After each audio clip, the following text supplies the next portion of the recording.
What's going on, everyone? Jeremy here from the Quartering. And a lot of times when people are talking about things that affect the middle class, it's gasoline prices. People are thinking, oh, gas is 4.50 a gallon. It's really putting a stressor on people. Or the grocery store. The grocery store is, the grocery bills are going up. Both of which, by the way, are true in this country right now in the United States. I imagine everywhere, but at least I can speak confidently about the United States being that way. What oftentimes gets overlooked because there's such a negative connotation about it is fast food. And there are numerous articles coming out this week talking about the insane inflation in fast food costs. Now, I grew up in a middle class family, pretty much middle class. I think we were like, both parents worked. Maybe near the end, we were like upper middle, started out lower middle, whatever. Two kids, right? The reality is a lot of families that work still rely on fast food. They're busy, they're going, they're taking their kid to soccer practice and they got to stop and feed them something. So they stop at McDonald's or they stop here or there.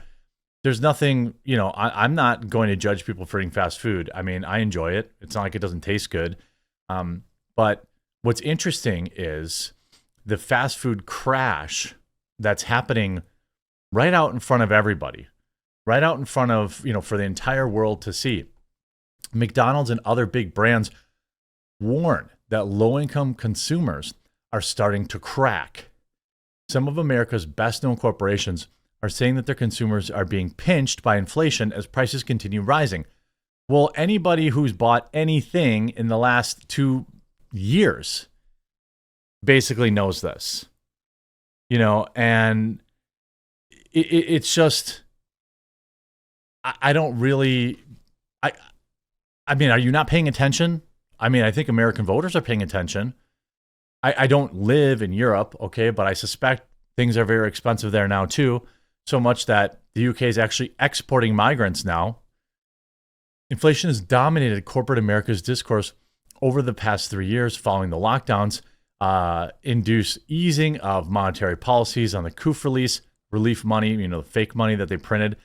The pace of growth has cooled since the Federal Reserve began raising interest rates back in 2022. Consumers are still feeling the squeeze and often tightening purse strings as costs continue climbing. Quote, "It's clear that broad-based consumer pressures persist around the world," McDonald's CEO said on a fast food chain's earnings call Tuesday. Consumers continue to be even more discriminating with every dollar that they spend as they face elevated prices in their day-to-day spending.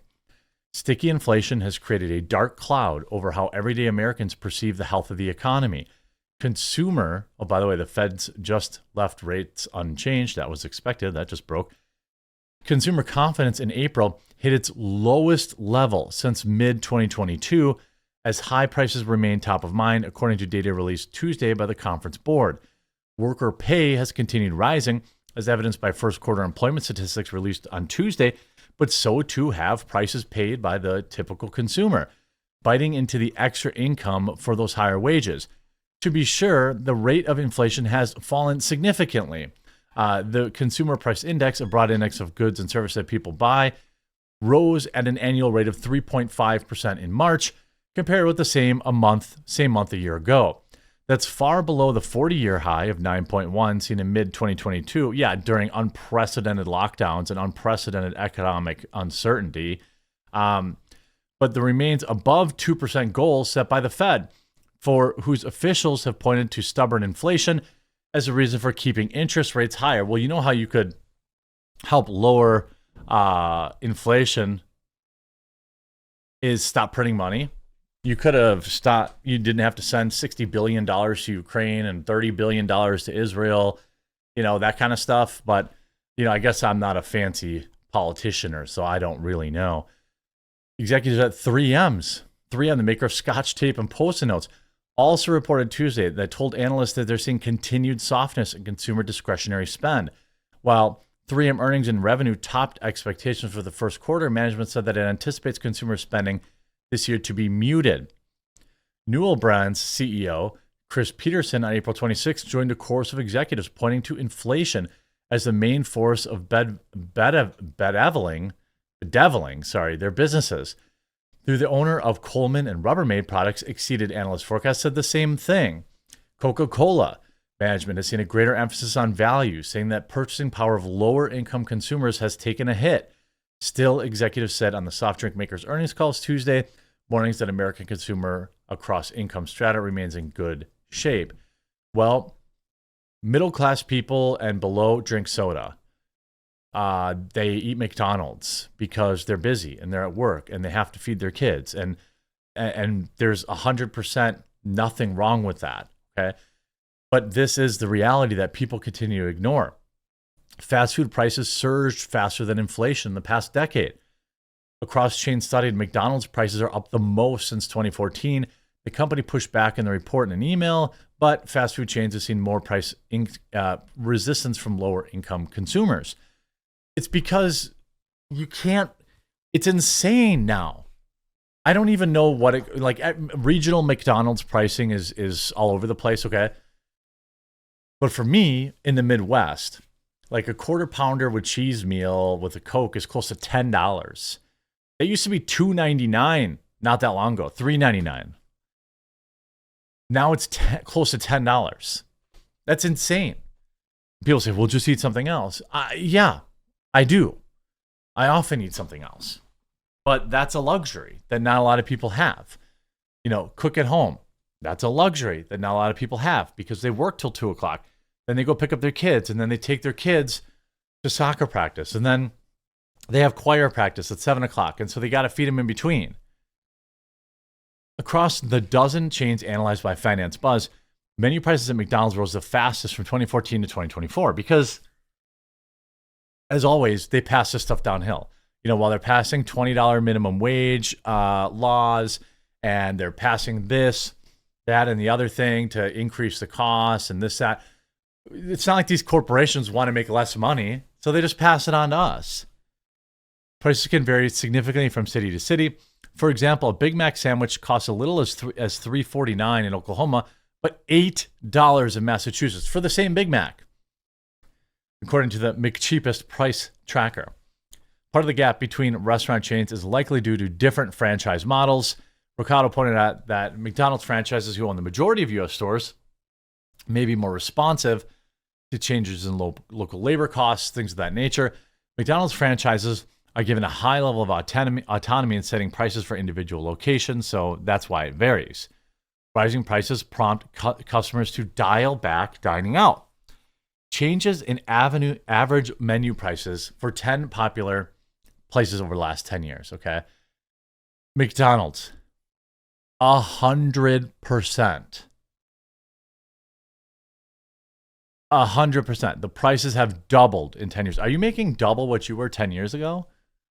My guess is most people know. Popeyes, 86%. Let's call it doubled. Taco Bell, 81%. Call it doubled in the last 10 years. And the wild thing is, like, you look at the reality of these prices. It's been a while since I ate a Taco Bell, but I remember you used to go to Taco Bell because you get so much food. You get so much food for $10. It used to be the primary munchie run place. It used to be, 39-cent, 49-cent tacos.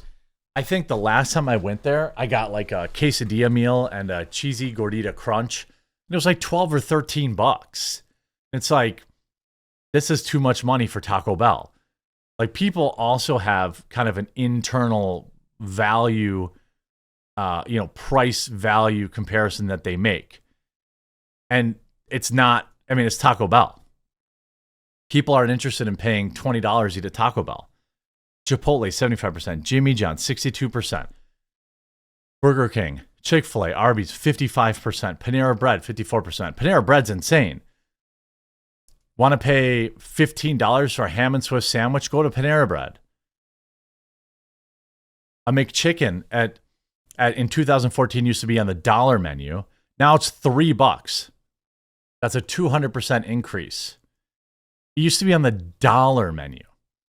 McDouble used to be $1.19. Now it's $3.19. A quarter pounder with cheese meal. Here you go. This is exactly what I was talking about.